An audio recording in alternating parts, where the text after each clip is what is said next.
ज्या पद्धतीने रोहित पवार यांनी पत्रकार परिषद घेऊन अगोदर पवार साहेबांचं सांगणं की यामध्ये घातपात नाही आहे, नंतर रोहित पवार यांनी पुढे येऊन सांगणं की घातपात झाला आहे म्हणून. हे मला असं वाटतं माननीय मुख्यमंत्र्यांचंही काल स्टेटमेंट आलेलं आहे. माननीय मुख्यमंत्र्यांनी शब्द दिला आहे की ह्याची सविस्तर इन्क्वायरी ते करतील आणि त्याच्यामुळे मला असं वाटतं रोहितची अस्वस्थता साहजिक आहे आणि अर्थातच मुलांना असं वाटत असतं की अनेक प्रश्न ज्याची उत्तरं सापडत नाही आहेत.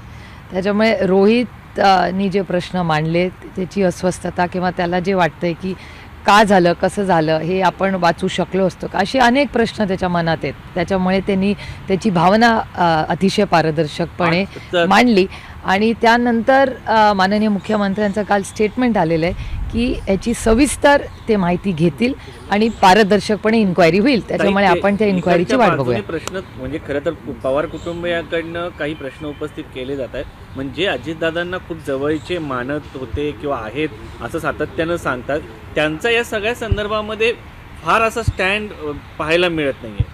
मला वाटतं ह्या प्रश्नाचं उत्तर माझ्याकडे नाही आहे. जे मी वर्तमानपत्रात वाचते, कुटुंबात आमच्या जी चर्चा झालेली आहे, आम्ही एक खूप अडचणीच्या काळातून आपलं कुटुंब हे चाललेलं आहे. त्याच्यामुळे एकमेकाला आधार देत आम्ही सगळे पुढे जातो.